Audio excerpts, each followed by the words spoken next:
China's Vice President Xi Jinping is paying an official visit to the US this week as part of a tour from today, February 13th, which will last until February the 22nd, and that will also take him to Ireland and Turkey. Now, in the United States, he will have talks with his counterpart there, Vice President Joe Biden, and will also meet President Barack Obama at the White House.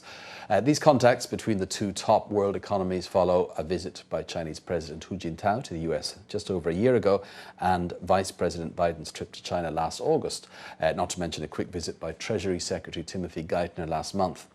Acknowledging the rocky state of relations between the two countries recently, China's foreign ministry said that Xi Jinping's visit to Washington could help ease what it called the current trust deficit between China and the United States. In addition, his visit coincides with the early stages of the US presidential election campaigns, where references to China are frequent and not always complimentary. But there's also intense interest in this trip because of widespread expectations, both in China and the United States, that Xi is set to become China's next leader when Hu Jintao steps down within the next year. So what is being said about this important occasion online here in China? Well, to find out, let's cross over to our researcher, Julia Liu, in the newsroom. Well, Julia, before we go into reaction online, the name Xi Jinping may not be all that familiar to viewers in the United States. So can you give us a brief rundown of who he is first and why his visit to the US is being paid so much attention to, both here in China and in the United States? Sure, of course. Well, if you search on mainland Chinese websites, there's not a whole lot of personal information about Xi Jinping, which is the usual thing with Chinese leaders. Nearly everything is about his political career and achievement. But I can tell you he's 58 years old. He's married to a famous singer called Peng Liyuan, and they have a daughter who's enrolled at Harvard. And his father, Xi Zhongxun, was a well-known revolutionary hero and comrade of Chairman Mao Zedong. But he fell out of favor, and during this time, the Cultural Revolution in the 60s and 70s, Xi, who was just a teenager, was sent to the countryside. Later, he attended the prestigious Tsinghua University, where he took degrees in chemical engineering and Marxism theory. He's also served in the People's Liberation Army and has worked his way up the political ladder to get where he is today. Well, at this stage, a lot of Chinese people are aware that he's likely to succeed President Hu, and recently when we asked people on the streets of Beijing about his visit, a number of them mentioned this. Now, as you said, his name is certainly still unfamiliar to most Americans, and many Chinese pollsters see this visit as a significant chance for people in the US to get to know more about him. Zhu Feng, a professor from Peking University who studies international relations, has this to say. Ever since 2002, when Hu Jintao, the vice president at the time, visited the US, it has become a new convention. The visit not only showed the high emphasis China places on the relationship between the two countries, but also aims to let the US know more about the leader. His visit this time is a familiarization and demonstration exercise for the US public and its political circles. Okay, that sounds fair enough. So is there anything being said about the timing of this visit? Relations are a little strained just now, especially since the Chinese veto of the UN Security Council proposal on Syria, of course, that didn't go down at all well in the United States. Well, of course, visits like this are normally arranged well in advance. So in that sense, the UN situation may make things a little awkward, but it can't really be helped. Some posters like this one on powerapple.com feel the window isn't all that big anyway, saying, "There's not too much choice for Xi to choose February for his visit. The US election will start to heat up from March.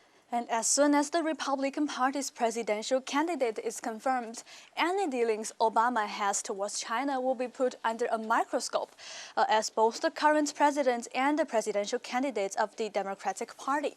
Given that, at that time, it will be harder to build a friendly atmosphere."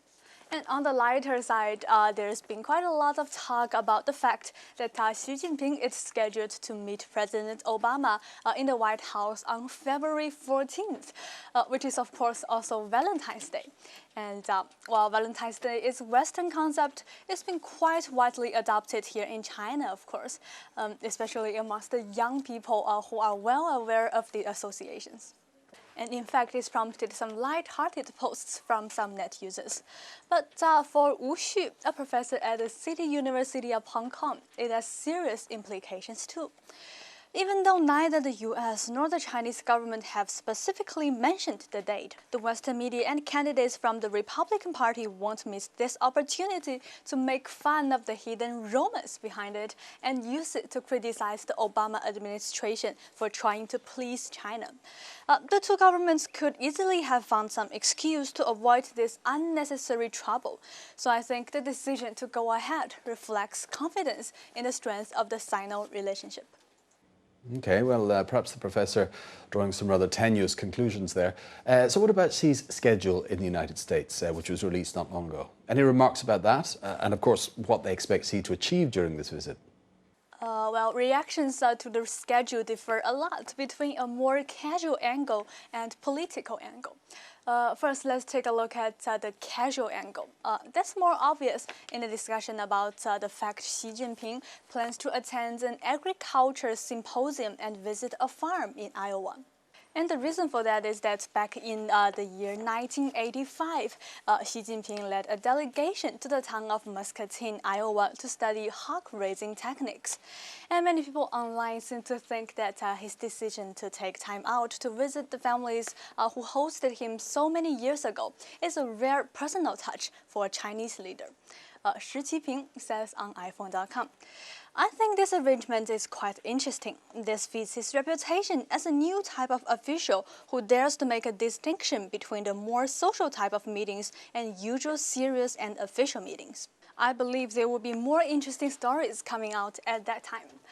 And while some see this as a chance for the US media to try and figure out his attitude and character during the visit, that's actually mutual. Some Chinese net users and scholars are also trying to work out the US government's attitude. Zhu Wenhui says on iPhone.com. What I care about most is how the US treats Xi and how well prepared they are. A good atmosphere, especially Xi's interaction with high-level US officials and business leaders, is very important in terms of future decisions when it comes to the Sino-US relationship. And I also wonder what the gifts both sides provide for each other are. And of course, there are also some more serious comments on what issues will be discussed during his trip. Most analysts have highlighted the usual ones such as trade frictions, human rights, the exchange rates, US weapon sales to Taiwan, and so on. But for most net users, it's not the content of the talks and discussion that matters so much, but the attitude and the personality that Xi Jinping projects that will be important. Here's a final comment from Ailin.